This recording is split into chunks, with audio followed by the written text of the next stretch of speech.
Hello बच्चों, आज हम लोग क्लास सिक्स्थ का एक क्वेश्चन पेपर बनाएंगे। ये 2024-25 का पेपर है। जेडी टैटलर स्कूल का है, एनुअल एग्ज़ाम का पेपर है। तो चलिए इसको सॉल्व करते हैं। और बच्चों, बहुत सारे स्कूल्स के ना फाइनल एग्ज़ाम स्टार्ट हो गए हैं, काफ़ी सारे स्कूलों में पेपर हो गया है, ठीक है। तो हम लोग थोड़े से क्वेश्चन पेपर सॉल्व करेंगे ताकि अब जो आपका लास्ट का टाइम बचा है, जिनके पेपर्स अभी नहीं हुए हैं, वो प्रैक्टिस कर सके ज़्यादा से ज़्यादा, ठीक है। तो चलिए फटाफट करते हैं इसको हम लोग। छोटा सा क्वेश्चन पेपर है, मुझे नहीं लगता इसमें ज़्यादा टाइम लगेगा, ठीक है। ये सेक्शन ए है, सेक्शन ए, ठीक है। Question 1 has 12 multiple choice sub-parts. Each sub-part is of 1 mark. Choose the correct answer. Correct answer choose करना है आपको। What will be the opposite of 3 kilometre south? तो बच्चों 3 किलोमीटर साउथ का opposite क्या हो जाएगा? 3 किलोमीटर साउथ का ऑपोजिट हो जाएगा, साउथ का ऑपोजिट क्या होता है? नॉर्थ, ठीक है। तो ये हो जाएगा 3 kilometre north. Okay, this one 3 kilometre north, ठीक है। One subtracted from -1 gives. 1 को आप कहाँ से सब्ट्रैक्ट कर रहे हैं? -1 से। तो आपको क्या मिलेगा? 1 सब्ट्रैक्टेड फ्रॉम -1, इसका मतलब है -1 से आप 1 को सब्ट्रैक्ट कर रहे हो। 1 is subtracted from -1, so answer will be -2, and this is our option number C, ठीक है। Which one of the following is a proper fraction? तो बच्चों प्रॉपर फ्रैक्शन क्या होता है? प्रॉपर फ्रैक्शन में न्यूमरेटर छोटा होता है और डिनोमिनेटर बड़ा होता है, ठीक है। न्यूमरेटर मतलब ऊपर वाला छोटा, नीचे वाला बड़ा। तो आप देख लीजिए ऊपर वाला छोटा और नीचे वाला बड़ा किस में है? Only this part. So our answer is 5/6, ठीक है। नेक्स्ट है the equivalent fraction of 3/5 with numerator 9 इज। 3/5 का इक्विवेलेंट फ्रैक्शन निकालना है जिसका न्यूमरेटर 9 होना चाहिए। दिस मीन्स 3/5 का इक्विवेलेंट फ्रैक्शन जिसका न्यूमरेटर यानी ऊपर का नंबर 9 है। आप देख रहे हैं, ठीक है। इसका ऊपर कितना है? 9 है, न्यूमरेटर 9 है। तो आपको देखना है 3 के टेबल में 9 कब आता है? 3 × 3, 5 को भी 3 से मल्टीप्लाई कर दीजिए। सो 5 3 = 15। हमारा आंसर क्या हो जाएगा? 9/15। तो 9/15 हमारा है option number C. Now 6 2/3 can be written in improper fraction as. 6 2/3 को हमें इम्प्रॉपर फ्रैक्शन में लिखना है। किस में लिखना है? इम्प्रॉपर फ्रैक्शन में। तो इम्प्रॉपर फ्रैक्शन में लिखने के लिए हमें क्या करना होता है? कोशेंट को साइड में, रिमाइंडर को ऊपर, डिविजर को नीचे। ये रूल है, ठीक है। तो आपने क्या करना है? इसको हमें इम्प्रॉपर फ्रैक्शन में लिखना है। मतलब ये मिक्स्ड फ्रैक्शन है, ये हमारा है मिक्स्ड फ्रैक्शन। मिक्स्ड को इम्प्रॉपर में लिखने के लिए हमें क्या करना होगा बच्चों? इन दोनों को मल्टीप्लाई, कोशेंट को मल्टीप्लाई कीजिए डिवाइजर से और इसमें रिमाइंडर ऐड कर दीजिए और नीचे वाला नंबर एज इट इज रहेगा, ठीक है। तो यहाँ पे देखिए 6 3 = 6 × 3 + 2/3। सो 6 3 = 18। इन दोनों को मल्टीप्लाई कीजिए, 6 3 = 18 और ऊपर वाला ऐड हो जाएगा, तो हो जाएगा 20/3। 20/3 हमारा ऑप्शन नंबर सी, ठीक है।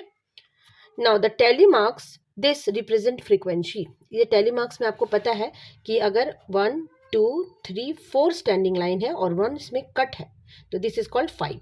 This is called 5। सो हमारा ऑप्शन नंबर बी, ठीक है। ये हमारा राइट आंसर है। Next question is question number 7। Question number 7 है the perimeter of a square is. Square का पेरीमीटर क्या होता है बच्चों? 4 × साइड, ठीक है। और अगर एरिया आता, एरिया ऑफ स्क्वायर, तो एरिया ऑफ स्क्वायर होता है साइड × साइड, ठीक है। एरिया ऑफ स्क्वायर ये होता है साइड × साइड, आपको याद रखना है इसको, ठीक है। चलिए आते हैं the perimeter of a triangle whose sides are this this and this. एक ट्राइंगल है जिसके 3 साइड्स गिवन है। एक ट्राइंगल के 3 साइड्स गिवन है। एक है 2 सेंटीमीटर, एक है 3 सेंटीमीटर, एक है 5 सेंटीमीटर। आपको इसका पेरीमीटर निकालना है। तो आपको पता है पेरीमीटर इक्वल टू होता है sum of all sides, sum of all sides, ठीक है। किसी भी फिगर की बाउंड्री को जो लेंथ होती है उसी को हम पेरीमीटर कहते हैं। So 2 centimetre + 3 centimetre + 5 centimetre. So answer is 10 centimetre. Answer is 10 centimetre, option number D. How many lines of symmetry are there in an equilateral triangle. कह रहा इक्विलेटरल ट्राइंगल में कितने लाइन ऑफ सिमेट्री होते हैं? तो बच्चों इक्विलेटरल ट्राइंगल क्या होते हैं? ऐसा ट्राइंगल जिसके ऑल 3 साइड्स आर इक्वल, ठीक है। इक्विलेटरल ट्रायंगल ऐसा ट्रायंगल होता है जिसके तीनों साइड्स इक्वल हैं। तो अगर हमने एक इक्विलेटरल ट्रायंगल बना लिया ऐसे करके, तो इसमें हम कितने लाइन ऑफ सिमेट्री बना सकते हैं? तो एक तो हम ऐसे बना सकते हैं, एक हम इधर से बना सकते हैं और एक हम इधर से बना सकते हैं। सो 3 line of symmetry. An equilateral triangle has 3 line of symmetry. लेकिन क्वेश्चन में कई बार इक्विलेटरल की जगह पे आपको आइसोसेलेस भी पूछ सकता है। आइसोसेलेस ट्रायंगल में कितने लाइन ऑफ सिमेट्री हो जाएंगे? 1 line of symmetry. Isosceles triangle में 1 लाइन ऑफ सिमेट्री, क्योंकि आइसोसेलेस ट्रायंगल में क्या होता है, 2 साइड्स हमारे और 2 एंगल इक्वल होते हैं। ये ट्रायंगल है, ये साइड और ये साइड इक्वल है, तो हम बस एक ही लाइन ऑफ सिमेट्री ड्रॉ कर सकते हैं। तो आइसोसेलेस ट्रायंगल में 1 line of symmetry and equilateral triangle में 3 लाइन ऑफ सिमेट्री, आपको याद रखना है, ठीक है। Which one of the following has both vertical and horizontal line of symmetry? इनमें से कौन सा लेटर है जिसमें वर्टिकल लाइन भी ऑफ सिमेट्री भी होगा और हॉरिजेंटल लाइन ऑफ सिमेट्री भी होगी? तो वर्टिकल लाइन मतलब ऐसी, हॉरिजेंटल लाइन मतलब ऐसी, ठीक है। तो आप देखिए एस में तो सिर्फ एक ही लाइन ऑफ सिमेट्री होगी, वो भी ऐसी लेटी हुई, यानी हॉरिजेंटल। यू में वर्टिकल, ए में वर्टिकल और एच में दोनों लाइन ऑफ सिमेट्री होंगी। देखिए आप कैसे, ये हमारा एच है, ठीक है। तो एच में हम एक तो बीच से लाइन ऑफ सिमेट्री ऐसे बना सकते हैं वर्टिकल, और हम इधर से भी बना सकते हैं हॉरिजॉन्टल, ठीक है। तो एच एक ऐसा लेटर है जिसमें दोनों लाइन ऑफ सिमेट्री होंगी, वर्टिकल भी और हॉरिजॉन्टल भी। The smallest composite number is, composite number क्या होता है बच्चों? कॉम्पोजिट नंबर होता है जिसमें 2 से ज्यादा फैक्टर हो, यानी वो खुद के टेबल में तो आते ही आते हैं, बल्कि किसी और के टेबल में भी आने चाहिए। तो जैसे 1 का सिर्फ एक ही फैक्टर है 1, 2 के 2 फैक्टर है 2 और 1, ठीक है। 3 के भी 2 ही फैक्टर है 3 और 1, लेकिन 4 के फैक्टर है 2, 1 and 4। So 4 is the smallest composite number in these groups, okay? If a number is divisible by 2 and 3 both, then it is divisible by, कोई भी नंबर अगर 2 से भी डिविजिबल है और 3 से भी डिविजिबल है तो वो उसके प्रोडक्ट से भी डिविजिबल होगा। अगर कोई नंबर 2 से भी डिविजिबल है और 3 से भी डिविजिबल है तो उसके प्रोडक्ट से भी डिविजिबल होगा, यानी वो नंबर 6 से भी डिविजिबल होगा। सो ये हमारा सेक्शन 1 था जिसमें ऑब्जेक्टिव क्वेश्चन थे। आते हैं हम सेक्शन 2 पे। Question 2 and question 3 are case study based questions and each case study based questions has 3 sub parts of 2 marks each, ठीक है। Sunil purchased 11/2 liter of juice on Monday and 17/2 liter of juice on Tuesday. Sunil ने 11/2 litre of juice Monday को खरीदा और 17/2 litre of juice Tuesday को खरीदा। From the above information answer the following questions. In informations को use करते हुए आपको क्वेश्चन के आंसर देने हैं, ठीक है। Convert 11/2 into mixed fraction. तो 11/2 को मिक्स्ड फ्रैक्शन में कन्वर्ट करने के लिए आपको 11 को 2 से डिवाइड करना पड़ेगा। 2 5 10 1। और आपको पता है मिक्स फ्रैक्शन में लिखने के लिए कोशेंट साइड में, रिमाइंडर ऊपर, डिवाइजर नीचे, ऐसे लिखना पड़ता है, ठीक है। तो देखिए यहाँ पे हमारा कोशेंट क्या है 5, तो 5 को हम साइड में लिख देंगे, रिमाइंडर हमारा 1 है, 1 को ऊपर लिख देंगे और जिससे हमने डिवाइड किया वो नीचे। ये हमारा हो गया मिक्स्ड फ्रैक्शन में। चेक कर लीजिए 2 5 10, 10 + 1 11/2, ठीक है। नेक्स्ट है on which day Sunil purchased more milk. कौन से दिन सुनील ने ज्यादा मिल्क को परचेज किया? तो देखिए मंडे को सुनील ने कितना परचेज किया? मंडे को किया 11/2 लीटर और ट्यूसडे को किया 17/2 लीटर। तो किस दिन ज्यादा किया? ट्यूसडे को ज्यादा किया। तो यहाँ पे पूछ रहा है on which day Sunil purchased more juice, तो हम लिख देंगे on Tuesday. On Tuesday Sunil purchased more juice, ज्यादा, ठीक है। ट्यूसडे को सुनील ने ज्यादा जूस परचेज किया। How many litres of juice are purchase by Sunil in 2 days। कह रहा है दोनों दिन मिलाकर सुनील ने कितने लीटर जूस को परचेज किया। तो बस हम इसको थोड़ा सा लैंग्वेज स्टोरी वाला क्वेश्चन है ना, तो हमें लैंग्वेज में लिखना पड़ेगा, है ना। तो हम क्या लिखेंगे? Litres of juice purchased bye Sunil, purchased by Sunil in 2 days equals to 11/2 liter plus 17/2 liter। अब ध्यान से देखिए आपका जो डिनोमिनेटर है ना वो सेम है, तो आपको एलसीएम लेने की जरूरत नहीं है, आप डायरेक्ट प्लस कर सकते हैं, ठीक है। 28/2 लीटर्स। अब 28/2 ये 2 से डिवाइड कर दीजिए इसको, तो आपका 14 लीटर। आंसर कितना आ गया? 14 लीटर। ठीक है, चलिए आते हैं इसके सेकेंड पार्ट पे। सेकेंड पार्ट है हमारा, the number of girl student from class 5th to 10th of the school is depicted by the graph below. Number of girls student का एक ग्राफ गिवन है आपका, ठीक है, कि क्लास 5 में कितने बच्चे हैं, क्लास 5 में इधर नंबर ऑफ गर्ल्स है और इधर आपके क्लास है, this is class, this is number of girls. Okay, तो क्लास 5 में कितने बच्चे हैं? 30, क्लास 6 में 35, क्लास 7 में कितने बच्चे हैं? तो बच्चों आप जब भी इसको करें ना तो थोड़ा सा स्केल से आप देख लें, एग्जैक्ट है ना, देखिए 20, ठीक है, देन 25, देन 40। ओके, अब इसमें ये भी आपका यूनिट गिवन है कि ये जो है ना एक एक स्केल वो 5 यूनिट के बराबर है। चलिए फर्स्ट क्वेश्चन करते हैं। Read the above bar graph and answer the following questions. Right the number of girls in class 6 and class 8। Class 6 में कितने बच्चे हैं और क्लास 8 में कितने बच्चे हैं? तो आप देखिए 6 में कितने बच्चे बच्चों? 6 में है 35, ठीक है, और 8 में कितने हैं? 8 में है 25, ठीक है। तो हम लिख देंगे number of girls in class 6 is 35 and number of girls in class 8 is 25। Okay, ठीक है। क्वेश्चन नंबर 11 का first part, number of girls in class 6 is 35, number of girls in class 8 is 25, ठीक है। 8 में कितने बच्चे बच्चों? 25, ठीक है। नाउ बी पार्ट क्या कर रहा है देखिए, in which class is number of girls maximum, right the number. कह रहा है कौन से क्लास में मैक्सिमम नंबर ऑफ गर्ल्स हैं और उसके नंबर क्या है? तो सबसे ज्यादा बच्चे क्लास 9 में है, देखिए क्लास 9 में, और कितने हैं तो आप जरा चेक कर लेते हैं, दिस इज 40 बच्चे हैं, 40 गर्ल्स हैं क्लास 9th में, ठीक है। तो हम लिखेंगे in which class is the number of girl maximum, तो हम लिखेंगे maximum girls are in class 9, ठीक है, maximum girls are in class 9, और कितने ज्यादा है? दे आर 40, ठीक है। Next, in which class is number of girls minimum, सबसे कम लड़कियां कौन से क्लास में? तो 7th क्लास में, देखिए 7th क्लास में सिर्फ 20 लड़कियां हैं, ठीक है। तो minimum number of girls are in class 7, ठीक है, minimum girls are in class 7, कितने नंबर है? दे आर 20 गर्ल्स है, ठीक है, 7th क्लास में।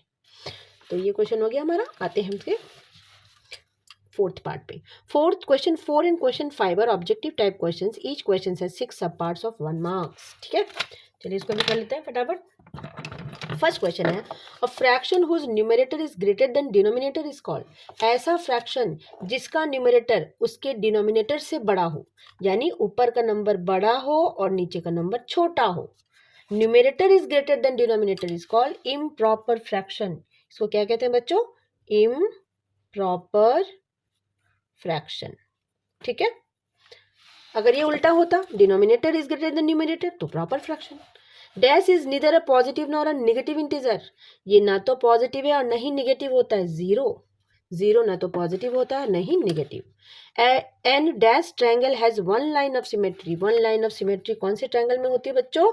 तो ये आइसोसेलेस ट्रायंगल, आइसोसेलेस ट्रायंगल में हमेशा 1 लाइन ऑफ सिमेट्री होगी। Dash is generally measured in square unit, किसको हम स्क्वायर यूनिट में मेजर करते हैं? एरिया, किसी भी फिगर के एरिया को हम स्क्वायर यूनिट में मेजर करते हैं। Number which have more than 2 factors are called composite number, ऐसे नंबर जिसमें 2 से ज्यादा फैक्टर हो उनको हम कॉम्पोजिट नंबर कहते हैं। ऐसे नंबर जिसमें सिर्फ 2 फैक्टर हो उसको हम प्राइम नंबर कहते हैं, ठीक है। Dash represent data in the form of pictures, data अगर पिक्चर्स के फॉर्म में रिप्रेजेंट किया गया हो तो उसको हम पिक्टोग्राफ कहते हैं, pictograph. Pictograph are representation of data in the form of pictures, ठीक है। State true and false. If a number has 0 or 5 at its last digit, it is divisible by 10। कह रहा है किसी भी नंबर के लास्ट में अगर 5 हो और 0 हो तो वो 10 से डिविजिबल होता है, नहीं, वो 5 से डिविजिबल होता है। ठीक है, किसी भी नंबर के लास्ट में 5 और 0 हो तो वो 5 से डिविजिबल होगा। 10 से वही नंबर्स डिविजिबल होंगे जिसके लास्ट में सिर्फ 0 हो, वही 10 से डिविजिबल होंगे। ठीक है, द स्मॉलेस्ट इंटीजर इज 0, कह रहा सबसे छोटा इंटीजर 0 है। नो, दिस इज, ये हमारा फॉल्स हो गया पहला वाला, दूसरा वाला भी फॉल्स, क्योंकि smallest integer is not defined, है ना, कोई भी इंटीजर है उसका उससे पहले वाला इंटीजर लिख दोगे तो वो स्मॉलेस्ट हो जाएगा। तो smallest and greatest integer are not known, so it is false.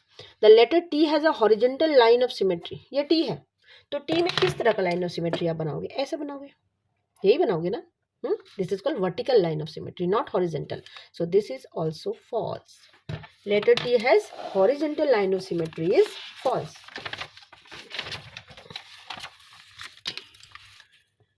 Data can be organized in a tabular form using tally marks for easy analysis and interpretation. Yes, true. है ना, data को अगर हम tele marks में tabular form में organise करते हैं तो वो इसलिए करते हैं ताकि इजीली हम उसको एनालिसिस कर सकें। बिल्कुल सही बात है। ठीक है, area of rectangle is 2 into length plus breadth, true, true और false. Area of rectangle is 2 multiply length plus breadth, तो this is false. This is called perimeter of rectangle. Perimeter of rectangle क्या होता है बच्चों, 2 multiply length plus breadth. और area of rectangle क्या होता है, एरिया होता है लेंथ मल्टीप्लाई ब्रेथ, ये आपको याद रखना है। ठीक है, when 2 or more fractions represent the same shared number they are called equivalent fraction. yes, जब हम दो या दो से ज्यादा फ्रैक्शंस जो सेम शेयर को रिप्रेजेंट करता है, this is called equivalent. Yes, same share का मतलब ही होता है इक्विवेलेंट। ठीक है, चलिए आते हैं नेक्स्ट पार्ट पे। 6th to question 8 is of 2 marks each.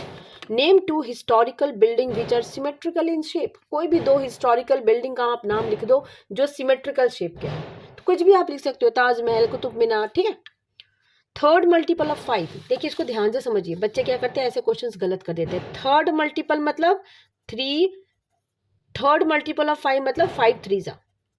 ठीक है, 5 का थर्ड मल्टीपल तो 5 3 जा 15। बच्चे क्या करते हैं 3 का टेबल लिख देता है 5 तक। ठीक है, तो आप क्वेश्चन को ध्यान से पढ़ना है, अगर आपने क्वेश्चन ध्यान से पढ़ लिया आपको आंसर खुद ही खुद आ जाएगा। थर्ड मल्टीपल ऑफ 5 मीन्स 5 का थर्ड मल्टीपल 5 3 जा। 8th multiple of 8, 3, 8th multiple of 3, so 3 into 8, that is 24. Construct a circle of radius 4.5 centimeter. एक सर्कल बनाना है आपको जिसका लेंथ कितना होना चाहिए, 4.5 सेंटीमीटर का एक सर्कल बनाना है आपको। तो बहुत ही आसान है सर्कल बनाना। ठीक है, आपने बना रखा होगा कंस्ट्रक्शन पहले भी, अगर जिस बच्चों को नहीं आता है मैं थोड़ा बता देती हूँ कि कैसे बनता है, आप सीख भी सकते हैं। ठीक है, तो सर्कल बनाना है जिसकी रेडियस कितनी है 4.5, तो आपको करना कुछ नहीं है, 4.5 का आपको एक पहले लाइन सेगमेंट लेना है। ठीक है, कितने का 4.5 का एक लाइन सेगमेंट ले लेते हैं। ये देखिए हमने ले लिया, ये देखिए ये 4.5 हमने लिया है। ठीक है, अब हमें क्या करना है, इस 4.5 से एक सर्कल बनाना है। क्या बनाना है, एक सर्कल बनाना है। तो बस यहाँ पे रखिए आप ऐसे करके, ये आपको ऐसे रखना है 4.5 लेके और एक सर्कल ड्रॉ कर देना है।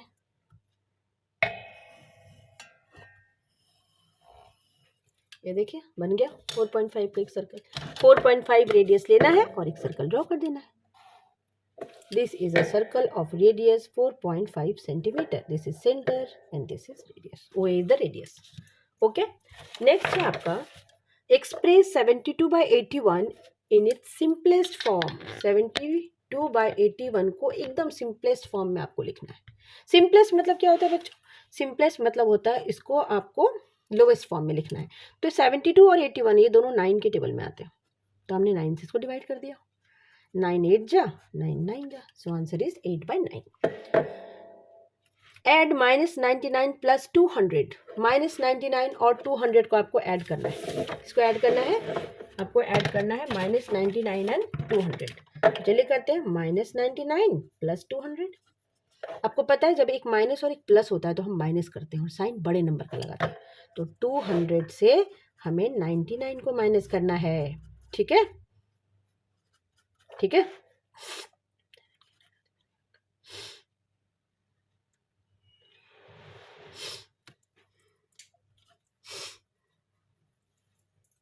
तो आंसर आ गया आपका 10 में से 9 के 1, 101। ठीक है, answer is 101 plus 101। This is our answer. ठीक है,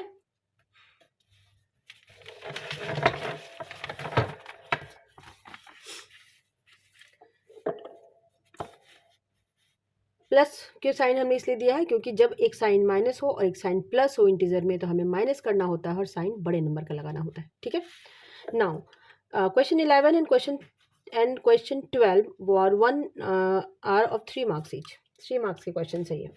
11, 12, 13 तीन क्वेश्चन है इसमें। ठीक है, find all the common factor of 27 and 63। 27 और 63 के कॉमन फैक्टर्स निकालने। क्या निकालने हैं? Common factors. किसके? 27 के और 63 के। तो 27 के फैक्टर्स पहले हम निकाल लेते हैं। 1 इंटू 27, 3 इंटू 9, बस इतना ही है ना। और 63 के फैक्टर्स निकाल लेते हैं। 1 इंटू 63, 2 नहीं होगा, 3 इंटू 21 और 4, 5, 6 में नहीं होगा, 7 इंटू 9, बस यही फैक्टर्स है। ठीक है, इतने ही फैक्टर्स है हमारे। तो देखिए कॉमन फैक्टर दोनों में कौन कौन से? कॉमन मतलब ऐसे फैक्टर्स जो दोनों में 1 है, देन 3 है, देन 9 है। These are our common factors. ठीक है, हम लिखेंगे common factors of 27 and 63 is equals to 1, 3, 9। ठीक है, चलिए नेक्स्ट क्वेश्चन पे आते हैं। यहाँ पे एक और भी क्वेश्चन दिया हुआ है, write the smallest 4 digit number and find its prime factorisation. Smallest 4 digit number लिखना है और उसका प्राइम फैक्टराइजेशन निकालना है। तो इतना स्मॉलेस्ट 4 डिजिट नंबर क्या होता है? 1000। Smallest 4 digit number is 1000। Smallest 4 digit number 1000 होता है। इसका प्राइम फैक्टर निकालना है हमें। चलिए निकालते हैं। 2, 500, 2, 250, 2, 125, 5, 25, 5, 5, 5, 1। तो ये हो गया 1000 का प्राइम फैक्टर। क्या क्या निकलिए जरा देखिए। इसको हम लिख सकते हैं 1000 is equals to 2 into 2 into 2 into 5 into 5 into 5। ठीक है, ये हमारे हो गया prime factorisation of 1000, that is the smallest 4 digit number. ठीक है, चलिए नेक्स्ट क्वेश्चन पे आते हैं। नेक्स्ट क्वेश्चन हमारा, arrange the following fractions in ascending order. इन फ्रैक्शंस को आपको असेंडिंग ऑर्डर में लिखना है। असेंडिंग मतलब छोटे से बड़े में लिखना है। तो देखिए ये सारे क्या है? ये सारे अनलाइक फ्रैक्शंस है। तो अनलाइक फ्रैक्शंस को लिए हमें क्या करना पड़ेगा? पहले इसको इक्विवेलेंट फ्रैक्शन में चेंज करना पड़ेगा। ठीक है, ये आपका 7/10, 11/15 और 2/5। इनके एलसीएम ले लेते हैं हम। नीचे वाले नंबर का एलसीएम ऑफ 10, 15 और 5। देखिए कितना आएगा? 10, 15, 5। ये तीनों 5 के टेबल में आते हैं तो हमने 5 से लगा दिया। 5 2 जा, 5 3 जा, 5 1 जा। सो एलसीएम हमारा आ गया 5 2 जा 10, 10 3 जा 30। LCM is 30। अब देखिए 7/10, डिनोमिनेटर को हमें 30 बनाना है। तो 7/10 इंटू 3 कर दीजिए, ऊपर भी 3 कर दीजिए। 7 3 जा 21/30 हो गया ये। वैसे ही 11/15, नीचे आपको 30 बनाना है तो 15 को 2 से मल्टीप्लाई कर दीजिए, 11 को भी 2 से कर दीजिए, 22/30। Next one is 2/5। नीचे 30 बनाने के लिए 5 को 6 से कीजिए, ऊपर भी 6 से कर दीजिए, तो 12/30। अब आपको क्या करना है? कंपेयर करना है सबसे छोटा नंबर इसमें से कौन है। सबसे छोटा हमारा ये 1, देन ये है 2 और ये सबसे बड़ा है 3। ठीक है, तो हम लिखेंगे 12/30। ये सबसे छोटा है, उससे बड़ा है 21/30 और उससे भी बड़ा है 22/30। तो 12/30 किसकी वैल्यू है? 2/5 की। तो हम लिखेंगे 2/5, देन हम लिखेंगे 7/10, देन हम लिखेंगे 11/15 इन असेंडिंग ऑर्डर। ठीक है, ये हमारा हो गया इन असेंडिंग ऑर्डर। ठीक है, चलिए आते हैं नेक्स्ट क्वेश्चन से। इसमें एक और भी क्वेश्चन है, the area of rectangular plot is 340 square metre and its breadth is 17 metre, find its length. एक रेक्टेंगुलर प्लॉट है जिसका एरिया गिवन है, ठीक है, और उसकी ब्रेथ भी गिवन है। आपको उसका लेंथ निकालना है। ठीक है, रेक्टेंगुलर प्लॉट ये है, एरिया मतलब क्या हुआ बच्चों? एरिया मतलब हो गया ये अंदर वाला पार्ट है ना, ये जो पूरा पार्ट होता है ना अंदर वाला, इसको हम एरिया कहते हैं, ये वाला part. This is our area. तो एरिया कितना गिवन है? एरिया गिवन है हमारा 340 स्क्वायर मीटर, ठीक है। और हमारा इसका ब्रेथ गिवन है, ब्रेथ कितना गिवन है? 17 metre. You have to find length, ठीक है, हमें लेंथ निकालना है। तो लेंथ का फॉर्मूला होता है area divided by breath, area divided by breath. Area कितना होता है बच्चों? 340। इसको डिवाइड कर देंगे हम किससे? 17 से। तो ये आ जाएगा 17 टू 20, कितना आ जाएगा? 20 मीटर। सो हमारा लेंथ कितना हो गया? Length of rectangle is 20 metre, ठीक है। चलिए आते हैं इसके नेक्स्ट क्वेश्चन पे, जो है हमारा ये क्वेश्चन नंबर 13 है, ठीक है। 13 और 14 क्वेश्चन जो है हमारा वो 4 मार्क्स के, ठीक है। 13 क्वेश्चन का फर्स्ट पार्ट है सॉल्व द फॉलोइंग 3/5 प्लस 5/8। इनको सॉल्व करना है। ऐसे क्वेश्चंस आपके जरूर आएंगे क्योंकि आपके ये फ्रैक्शन चैप्टर का है। 3/5 प्लस 5/8। अब सबसे पहले चेक कीजिए किस तरह का फ्रैक्शन है। They are unlike fraction. Unlike fractions किसको कहते हैं? जिसके डिनोमिनेटर डिफरेंट होते हैं। तो इसमें हमें डिनोमिनेटर का एलसीएम लेना पड़ेगा। 5 और 8 का एलसीएम कितना आएगा? 5 1 जा, 8 को नीचे उतार दीजिए, 8 1। सो एलसीएम इज 8 5 जा 40। एलसीएम कितना आ गया? 8 इंटू 5 दैट इज 40। अब आपको करना कुछ नहीं है, जो फ्रैक्शन आपको गिवन है उसके डिनोमिनेटर को आपको बनाना है 40। कितना बनाना है? 40। तो कैसे बनेगा? 5 8 जा 40, ऊपर भी 8 से, 8 5 जा 40, ऊपर भी 5 से मल्टीप्लाई कर दीजिए, ठीक है। अभी कितना बन गया? 3 8 जा 24/40 और ये हो गया 25/40। अब ये लाइक फ्रैक्शंस हो गया। जब लाइक फ्रैक्शंस में हो तो आपको अब बस ऐड करना है, ऊपर ऐड का साइन है तो ऐड कर दीजिए। This is 49/40। आप चाहें तो इसको इम्प्रॉपर फ्रैक्शन में भी लिख सकते हैं, चाहे तो आप इसको मिक्स फ्रैक्शन में भी लिख सकते हैं। 49 को 40 से डिवाइड कर दीजिए, 40 1 जा 40 और ये 9। तो इसको मिक्स फ्रैक्शन में कैसे लिखेंगे? 1 जो क्वोशंट है वो साइड में, रिमाइंडर ऊपर, और जिससे डिवाइड किया वो नीचे। चेक भी कर सकते हैं, 40 1 जा 40 प्लस 9 49, ठीक है। तो आप चाहे तो ऐसे भी लिख सकते हैं, आप इतना में भी छोड़ देंगे तब भी आपको मार्क्स मिल जाएगा, ठीक है।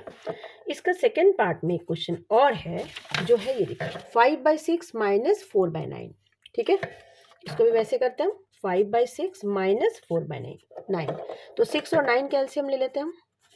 3 2 जा 3 3 जा। अब एलसीएम क्या हो जाएगा? 3 2 जा 6, 6 3 जा 18। तो एलसीएम आपका हो गया है 18। तो जब आपका एलसीएम 18 हो गया है तो जो हमारा गिवन फ्रैक्शन है उसके डिनोमिनेटर को हमें 18 बनाना पड़ेगा। क्या बनाना पड़ेगा? 18। तो ये 6 को 3 से मल्टीप्लाई करेंगे तो ये 18 बन जाएगा, और जिस नंबर से हम नीचे मल्टीप्लाई करेंगे उसी से ऊपर भी कर देंगे, ठीक है। 9 को 2 से मल्टीप्लाई करेंगे तो 18 बनेगा, ऊपर भी 2 से कर देंगे, 4 2 8। अब ये हो गया 15/18 माइनस 8/18, ठीक है। सो दिस इज 7/18। और ये प्रॉपर फ्रैक्शन है, प्रॉपर फ्रैक्शन में है तो अब आपको मिक्स्ड में उसको नहीं लिखना, उसको एज इट इज छोड़ देना है, ठीक है। चलिए आते हैं इसके लास्ट पार्ट पे। इसका लास्ट पार्ट है class 3 to 8 in a school made different number of kites for a carnival. Class 3 से क्लास 8 के बच्चों ने अलग अलग नंबर के काइट्स बनाए कार्निवल के लिए। Draw pictograph for the given data. इस डेटा के लिए आपको पिक्टोग्राफ बनाना है, ठीक है। और स्केल क्या लेना है आपको? एक kite is equals to 5 kite. एक काइट जो है वो 5 काइट के बराबर है। आपका ये स्केल है कि एक kite is equals to 5 kites, ठीक है। 1 kite is equals to 5 kite. चलिए इसको करते हैं, ठीक है। तो बच्चों पिक्टोग्राफ बनाने के लिए ना आपको कुछ नहीं करना है, बस एक टेबल ड्रॉ करना है। एक तरफ हम लिखेंगे क्लास और एक तरफ लिखेंगे नंबर ऑफ काइट्स, ठीक है। और यहाँ पे हम एक स्केल लिख देंगे। स्केल हमारा क्या है? स्केल हमारा है कि 1 kite is equals to 5 kite. एक काइट का फोटो का मतलब है उस 5 काइट के बराबर है वो। अगर एक काइट का आपको पिक्चर दिख रहा है that mean it is equals to 5 kites, okay. Now what you have to do, इधर आप लिख दीजिए class that is 3rd, then 4th, then 5th, then 6th, then 7th, then 8th। ये हमने क्लासेस लिख दिए, ठीक है, ठीक है। अब देखिए थर्ड क्लास में कितने काइट्स हैं? थर्ड क्लास में 15 है, और एक काइट का मतलब क्या है? 5। तो आपको 15 के लिए कितना काइट्स बनाना पड़ेगा? 3 काइट्स बनाने पड़ेंगे। तो हम बना देते हैं काइट्स 3। ठीक है, एक काइट ये, एक काइट ये, एक काइट ये, 3 काइट्स बना दिए हमने। फोर्थ के लिए कितने हैं बच्चों? फोर्थ के लिए 20 है। 20 के लिए आपको कितने काइट्स बनाने हैं? 4 काइट्स बनाने। 5 4 जो 20 होता है। 4 काइट्स बना दीजिए यहाँ पे। 1 2 3 4। देन फिफ्थ के लिए आपके कितने हैं? 35। तो 7 काइट्स बनाने पड़ेंगे। 7 5 जो 35।